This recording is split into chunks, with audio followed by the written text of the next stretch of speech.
Can we build a flawless 4-round mock draft for the Philadelphia Eagles in 10 minutes time? What's going on, everybody? Aidan from Birds vs. Boys here. We are 2 weeks away from the NFL draft, so we're getting our final mock drafts in here. And what I thought I'd do tonight, we've been doing mock drafts every day on our Substack, so I'm just rapid firing them at this point. And I figured, let's turn that into video form. Let's rapid fire an Eagles 4-round mock draft and see if we can perfect it.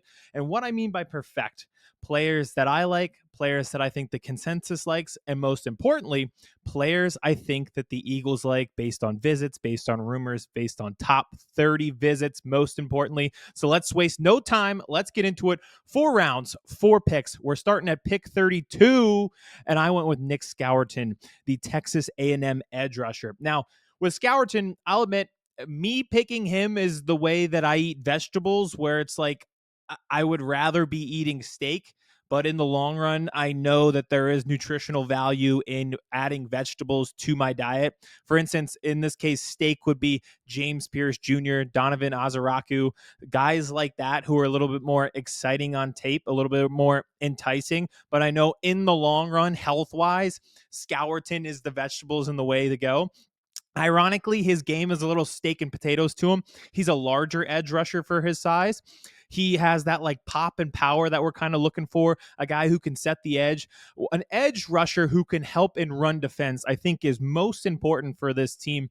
Losing Brandon Graham, they lost Josh Sweat, and now they have 2 NASCAR guys and Nolan Smith and Jaylen Hunt, who I think are emerging stars. But what we want those guys to do, it's 3rd and 11, and you go get after the quarterback. Well, why is it 3rd and 11? That's because Jalen Carter and Nick Scourton set the edge, took on their blockers, and were able to get the running back in the backfield. So I think with Scourton, he plays a little bit of a different type of edge than what we have on the team right now and gives us a different functionality.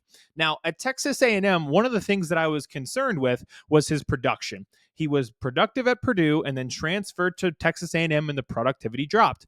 So you went from the B-level Big Ten side and division while they still had divisions, and then you went to the SEC and your production dropped. That is screaming red flag to me. But I've been listening to a lot of different guys. Daniel Jeremiah mentioned today that Scourton, while he was at A&M, they tried to bulk him up to like 280. I don't know if they were trying to turn him into a defensive tackle or what the plan was, but that kind of led to these lack of productivity issues because it was less so about getting to the quarterback and more so about just driving multiple blockers and taking on double teams and stuff like that.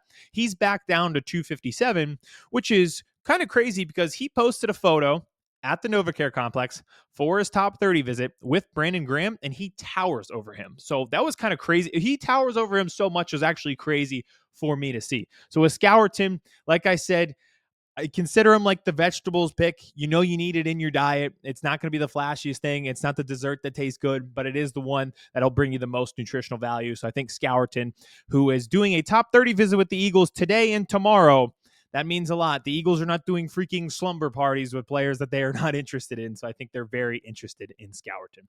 On to round 2, I'm going with Harold Fannin Jr., the tight end from Bowling Green. Now, in the past few days, I've heard multiple analysts, Jeremiah, who I just mentioned, and Todd McShay, talk about the Eagles going tight end in round 1. Now, at that, they're more so talking about Mason Taylor. But I think Harold Fannin Jr. is really good value at the back end of round 2. And we know that they were at his pro day last week. They might as well be flying one of those planes down the shore that has the messages on the back, and they're usually for sales. Ours will say Dallas Goedert, buy one, get one free. He's for sale. They might as well take a plane like that with Goddard at this point because they are screaming that they want to get a new tight end and possibly move on from Goddard. Fannin Jr. could come into play. And what I like about him the most, with Scourton, like I said, I was scared about the lack of productivity. Well, with Fannin Jr., I think what many people might be a little take issue with is he was playing at Bowling Green, playing in the MAC, not playing in the SEC. Here are his stats against Texas A&M and Penn State this year. Let's start with Penn State. 11 receptions, 137 yards, touchdown. Texas A&M, 8 receptions, 145 yards, touchdown. So his most productive games were against the best defenses that he faced all year. Sign me up for that. I think that's great value in round 2. On to round 3, Charles Grant, the guard from William and Mary. Now, he's a very interesting one. I think a lot of teams are interested in him. With him, he was playing tackle. Admittedly, when you're playing at William and Mary, you're playing Little Sisters of the Poor. again, this is not Alabama. He's not taking on Georgia edge rushers. So you can't really tell how productive he would be against NFL talent. He wasn't playing that on a week-to-week basis, but he was dominating. He allowed 3 sacks in his entire career. He's allowed 1 sack this year. 2 total in 3 seasons. So he absolutely dominated at the level that he was at. He played tackle at William & Mary, but he can shift to guard. He's got really great footwork that everybody's been raving about. So I would venture to guess that you'd probably see him fill that right guard role for the Eagles, or at least compete with Tyler Steen for that role.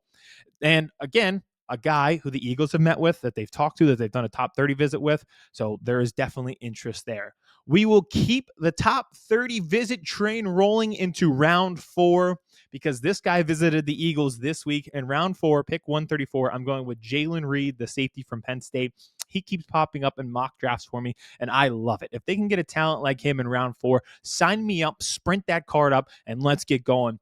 What sticks out about him, it doesn't take much, a little bit of bias here with the Penn State that I have, and I've seen him live a few times. He plays with the physicality of one C.J. Gardner-Johnson. We can see why that would be valuable to a team like this. So I think with Jaylen Reed, another thing with him, beyond the physicality that he plays with, he plays like a kamikaze at the line of scrimmage, by the way. It's awesome. The way that he's able to blitz. They use him as a blitzer quite often at Penn State. He was the dominant defensive force. But also, it seems to be that he is the communicator in the back end of that Penn State defense. His running mate, Kevin Winston Jr., the other safety, got hurt in week 2. He'll be in this draft as well. He's an interesting prospect, but he was out. Reed was the communicator. What I found a little alarming for the Eagles, when CJ got ejected from that Washington game, they were SpongeBob running around during the fine dining episode when he couldn't remember his name.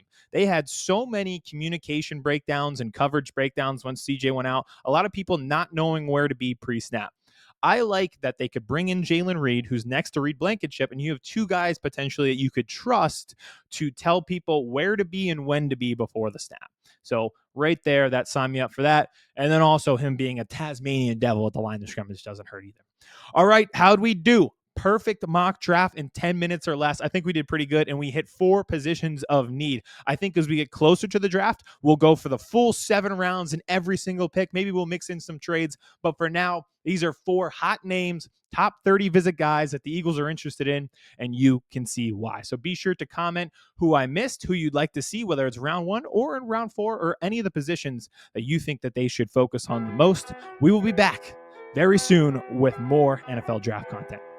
Chris Hansen here, and I'm going to need you all to take a seat right over there and check out Birds versus Boys. I think you're completely right here, and I hate it. Yep. Hey, idiots. Stop doing dumb things. I got 2 phones. Upset alert. Upset alert. I might go insane. I think you're already there. There's no hope. Hope is gone. If this was an AFC North podcast, we'd be done in 15 minutes. Bob Hope. I'm going to drink bleach. That is the team you promised me you were going to be this year. This is the Cautiously Hopeful podcast. I'll be watching.